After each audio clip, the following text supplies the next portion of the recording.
প্রতিবাদ করেই চলেছি। আমার মনে হয় কালীগঞ্জে আমি নেক্সট ডোর নেইবার নুরুজ্জামান আহমেদের দুটো বাড়ি পড়ে আমি একমাত্র নাগরিক কালীগঞ্জের যিনি সবসময়ই প্রতিবাদ করে এসেছি। ফলটা কি হয়েছে? আমি খুব খারাপ। কি খারাপ? আমি অত্যাচারী, আমি খুনি। কাহিনীটা কি হলো 2020 সালে?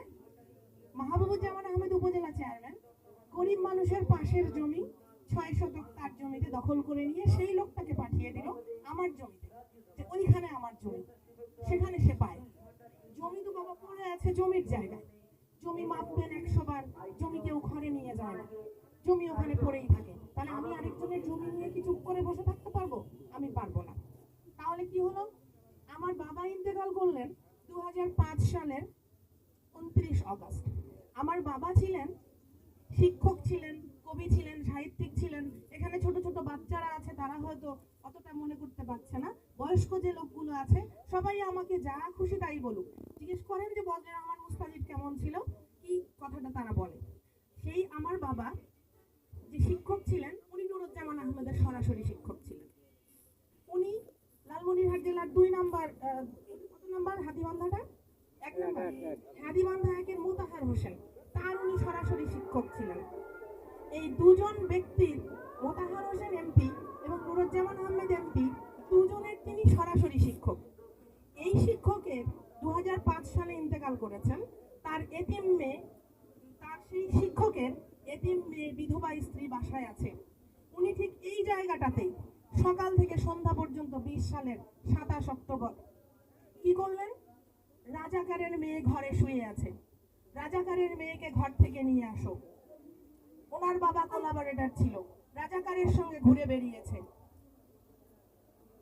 হত্যা মামলার আসামি করো। হত্যা হয়েছিল, হয়নি। সড়ক দুর্ঘটনায় নিহত হলো আদিতমারিতে, কালীগঞ্জ থানার ওসিকে মামলা নেওয়ার জন্য প্রেসার দেয়। ওই দিন কালীগঞ্জ থানার ওসি আরজু সাজ্জাদ, ইওনো রবিউল হাসান, এসিলান জাহাঙ্গীর আলম, এনাদেরকে টানা হেঁচড়া করা হয়েছে ঠিক এই জায়গাটাতে। এনাদের ইউনিফর্ম টেনে ছিঁড়ে দেওয়া হয়েছে। কেন? মামলা রেকর্ড করো। আর মামলা কোথায় রেকর্ড করবে? মামলা আদিতমারি থানায় রেকর্ড করার নির্দেশ দিল না কেন? ঘটনা তো আদিতমারিতে অ্যাক্সিডেন্ট হয়েছে। আদিতমারিতে এখানে কি হলো? ওই দিন আওয়ামী লীগের দ্বিবার্ষিক সম্মেলন, সারা 5 উপজেলার লোক এসেছে। রাস্তায় গাড়ি বহরে আটকা পড়েছে advocate Motiar, advocate Safura, MP Motahar Hossain আমার বাবার ডিরেক্ট স্টুডেন্ট, নুরুজ্জামান আহমেদ আমার বাবার ডিরেক্ট স্টুডেন্ট, আকমাল হোসেন আহমেদ পিপি আমার মামাতো ভাই, তারা সব আটকা পড়েছে ওখানে। পিপি সাহেব বের হয়ে বলতে পারলো না যে অ্যাক্সিডেন্টটা কোথায় হয়েছে, মামলাটা কোথায় নিতে হবে। কালীগঞ্জ থানায় কেন মামলা নিতে হবে? মামলা নিতে হলে আদিতমারি থানায় নাও। এমপি মোতাহার জেলা আওয়ামী লীগের সভাপতি, উনি বলতে পারলেন না এখানে আজকে দ্বিবার্ষিক সম্মেলন কি হয়েছে, একটা মানুষকে ধরে নিয়ে এসে ফাঁসি দিতে হবে, সেটা আবার একটা মেয়ে, বাড়িতে 2 জন শুধু থাকে, কোন শীর্ষ সন্ত্রাসী সে? কিছুই করেনি। খুব অবাক হয়ে দেখতে হচ্ছে সেই দিন কি হলো। সারাদিন তাণ্ডব চললো এখানে। সেই তাণ্ডবে মৃদুল, টুলু আর আলামিন তারা জীবন দিয়ে দিল বক্তব্য দিতে দিতে। এই 3টা সন্ত্রাসী এখনো ঘুরে বেড়ায়। আলামিনের এই বক্তব্য ভিডিওতে দেখবেন। আলামিন কয়দিন বয়সে আমার বাবাকে রাজাকার বলেছে, নুরুজ্জামান আহমেদ দাঁড়িয়ে দাঁড়িয়ে শুনেছে, এমপি মোতাহার হোসেন দাঁড়িয়ে দাঁড়িয়ে শুনেছে, তার শিক্ষকের সন্তানকে বলছে। ওই দিন আমাকে ডক্টর মোজাম্মেল স্কটল্যান্ড থেকে ফোন দেয়, দিয়ে বলে ওখানে যে 10 লাখ টাকা দাও, না হলে ক্ষমা চাও। না হলে কি হবে স্যার? না হলে তুমি গ্রেফতার হবা। আমার জানাজা আটকে রেখেছে একটা লাশের, কবিরা গুনাহ হচ্ছে, আমি বাড়িতে আছি, আমাকে গ্রেফতার করেন। যা আমি করিনি তার জন্য ক্ষমা চাওয়ার প্রশ্নই আসে না, টাকা দেওয়ার প্রশ্নই আসে না। তারপরে কি হলো? 2 জন মানুষ, সেই 2 জন মানুষ কেউই আমার আত্মীয় না।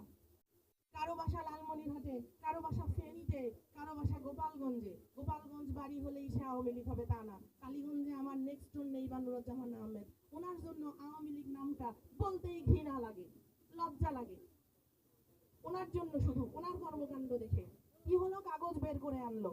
সেই খলিলের চাচা, যে হচ্ছে ভাতিজা, যে হচ্ছে প্রাইমারি স্কুলের শিক্ষক, সে শিক্ষিত, এমন না যে মূর্খ কেউ, সে লিখিত দিয়ে নিয়ে আসছে 2টা ইজি বাইকের অ্যাক্সিডেন্টে আমার চাচা আহত হয়ে রংপুর মেডিকেলে চিকিৎসাধীন ছিল, তারপর সে মৃত্যুবরণ করেছে। আমাদের কারো প্রতি কোনো অভিযোগ নেই। আমরা আমাদের চাচার লাশ বিনা ময়না তদন্তে নিয়ে যেতে চাই। তাহলে সেই আমাকে পরের দিন নাটক সাজানো হলো, স্ক্রিপ্ট রচয়িতা ছিল মাহবুবুজ্জামান আহমেদ, পরোক্ষ ডিরেক্টর হচ্ছে শামসুজ্জামান ভুট্টু, আর সামনে নিয়ে আসলো খুরশিদুজ্জামান কে আর ওয়াহিদুজ্জামানের বাড়ির কাজের লোক, যার জমিতে থাকে মৃদুল, দুলু আর আলামিন। এত বড় সাহস! আমার বাবাকে বলল রাজাকার। আমাকে বাড়ি থেকে তো বের করে আনতে পারেনি, আল্লাহ তাআলা ছিলেন, আল্লাহ তাআলাই বের করে আনতে দেননি। আজকে সেই দিনের সেই জায়গাটাতে লালমনিরহাট জেলার যত আওয়ামী লীগের নেতা কর্মী ওখানে উপস্থিত হয়ে দাঁড়িয়ে থেকে তামসা দেখেছে, আমাকে বলেছে হত্যাকারী, আমার ফাঁসি চাই, আমার ম্যানেজারের ফাঁসি চাই, আমার মায়ের ফাঁসি চাই। আল্লাহর কি খেলা! আজকে সেই প্রত্যেকটা লোক 10 থেকে 12টা হত্যা মামলার আসামি জেলে আছে, হাতকড়া পরিয়ে নিয়ে যাচ্ছে। আমি এতিম মেয়ে। আমি সেদিন শুধুমাত্র জায়নামাজে তাহাজ্জুদের সিজদায় বলেছিলাম যে আল্লাহ তাআলা আজকে যে ঘটনাটা আমার সাথে হলো এদের সমস্ত ক্ষমতা কেড়ে নিবা, এদেরকে এর চেয়ে জঘন্যতম পরিস্থিতিতে অপদস্থ করবা। এই শব্দ তিনটা 2020 সাল থেকে 2025 সাল নামাজ একটাও কাজা হয়নি। বোরখা বললেই নামাজ পড়বে, বোরখা না বললে কেউ নামাজ পড়বে না তা না। আমি রোজা রাখি, 5 ওয়াক্ত নামাজও পড়ি। আমার জমিতে ওরা চলে যায়, আমি কার জমিতে যাই? ভেল্টু সুলেমানের মেয়েরা লাঠি নিয়ে এসে আমার ম্যানেজারকে মারে, তার ভিডিও আছে, এটাও সবাই দেখেছেন, আরেকবার দিব। সেই ভেল্টু সুলেমান বলে যে আমার বাবা হচ্ছে রাজাকার ছিল, একটা শব্দ না রাজাকার? হ্যাঁ আমি রাজাকার, আমি রাজাকার, তোদের জন্য রাজাকার। এই নুরুজ্জামান আহমেদ, এই আওয়ামী লীগের যেগুলো শয়তান, দুর্নীতিবাজ, ইবলিস, তাদের জন্য আজকে এখানকার প্রতিটা লোককে আসা উচিত ছিল। কেন আসবে? এক একজন করে 5 থেকে 6টা করে ভাতা নিয়েছে, তারা তো আসবে না। তারপরে হচ্ছে রোগী ছিল না, রোগী সেজে সমাজ কল্যাণ মন্ত্রণালয়ের লাখ লাখ টাকা 6-7 বার করে নিয়েছে, তারা তো আসবে না। এই যে সামনে পিছনে দোকান, এই দোকানগুলোর একজন কি যেন নাম, মফি নাকি, সে আবার বলছে এখানে মাইক বাজানো যাবে না, আমি আনসার কমান্ডার। আরে আনসার কমান্ডারের গোষ্ঠী গিলাই, মাটিতে পুঁতে ফেলবো, এখানে একদম পুঁতে ফেলবো। এই যে জুয়েল যে আছে, ওই এসে তখন একটা মাত্র বান্দা আজকে এখানে সাপোর্ট দিল, এখনো মফির গলা আছে। সেই সরকারি জায়গায়, সরকারি রাস্তায়, আমার জন্মভূমিতে আমাকে কথা বলতে দিবে না? এখানে কি রাকিবুজ্জামান আহমেদের গান হচ্ছে? সেই গান শুনতে আসছে কেউ? এখানে কথা শুনতে এসেছে। আমার এই কথাগুলো শুনে 100টা লোক যদি থাকে, একটা লোকও যদি সেই কথাগুলো বুঝতে পারে, তার মধ্যে যদি একটা লোকেরও আত্মসম্মান বোধ এবং ব্যক্তিত্ব থাকে, সেই লোকটাই 10টা লোককে সেই রকম আত্মসম্মান বোধ এবং ব্যক্তিত্ববান করে তুলবে। হাঁটতে শিখিনি, মাথা নত করতেও শিখিনি অন্যায়ের কাছে। আর ধন সম্পদ কারো চুরি করার জন্য আসি নাই। নুরুজ্জামান আহমেদ আমার নেক্সট ডোর নেইবার, তার জন্য আমার কষ্ট পাওয়া উচিত ছিল, কিন্তু আজকে আমি তার জন্য আনন্দিত, খুশি। আরো খুশি হতাম যদি তাকে জুতোটা ওখানে যেয়ে মারতে পারতাম। গোয়েন্দা বিভাগ থেকে যদি বলতো যে আজকে তাকে ধরা হচ্ছে, আমি যেতাম ওখানে জুতো সামনে মারার জন্য। সেই সৌভাগ্যটা হলো না। সে আমার বাবাকে রাজাকার বলে। তার বাবা কি ছিল? তার বাবা তো যুদ্ধের সময় যে হিন্দু লোকগুলা ইন্ডিয়া চলে গেছে তাদের জমি লিখে নিয়েছে, সেই হিন্দু লোকগুলার জমি লিখে নিয়েছে। ফিরে যখন এসেছে তখন সেই হিন্দু লোকগুলাকে বলেছে জমি লিখে নিয়েছি কি তোদের ফিরিয়ে দেওয়ার জন্য। এটা ইতিহাস, এটা সবাই জানে, কেউ বলবে না। আমি বলি, প্রুফ আছে, আমি বলি আমরা কারো জমি দখল করতে যাই না, আমার জমি দখল করতে আসে। কোন হিন্দুর জমি অন্যায়ভাবে দখল করা যাবে না। আমার নবী বলেছেন কোন হিন্দু, কোন সংখ্যালঘু এদের উপর অত্যাচার করলে, এদের নিজের ইচ্ছার বাইরে এদের কোন সম্পত্তি জবরদখল করলে উনি কিয়ামতের দিন নিজে তার গাওয়া হবেন, সাক্ষী হবেন। মানে নবী ওদের জন্য সাক্ষী হয়ে দাঁড়াবেন। আমি কেন মানুষের জমি দখল করতে যাব? আমি কেন তাদের উপর অন্যায় করব? আমার বাংলাদেশে সবাই আমার ভাই, সে হিন্দু হোক, মুসলমান হোক, বৌদ্ধ হোক, খ্রিস্টান হোক। এই জায়গাটাতে কেন এসেছি এই কথাটা 2-1 বার বলেছে। হ্যাঁ, লেখাপড়ার প্রসঙ্গ, জুয়েল কিন্তু অনেক মেধাবী, সে অ্যাডভোকেট ছিল, তার সাথে অনেক ঝামেলা হয়েছে। তো এখানে আরো অনেকে আছে, অনেকেই চাকরি পায়নি, হাজার হাজার কোটি কোটি টাকা নিয়েছে মানুষকে চাকরি দেওয়ার কথা বলে। সেই লোকগুলো সবাই আসে বলতে চায়, কিন্তু এখনো ভয় পায়। কারণ এই যে মফি যেমন আনসার কমান্ডার নাকি সে এখানকার, সে যেমন এসে আমাকে না করলো, ঠিক সে আমাকে যদি না করতে পারে তাহলে আরেকজন লোককে সে কি করবে। এই আওয়ামী লীগের প্রেতাত্মা গুলোকে সরিয়ে ফেলতে হবে। আমি বিএনপি না, আমি আওয়ামী লীগ না, আমি কিছুই না, আমি ন্যায়ের জন্য কথা বলি, সত্যের জন্য কথা বলি। আর শেখ হাসিনা ফ্যাসিস্ট আওয়ামী লীগ সরকারের সেই ছিল একটা দস্যুরানী, খুনি। এতগুলো বাচ্চাকে তার নির্দেশে মেরে ফেলা হয়েছে, ক্ষমতায় থাকার তার এত লোভ।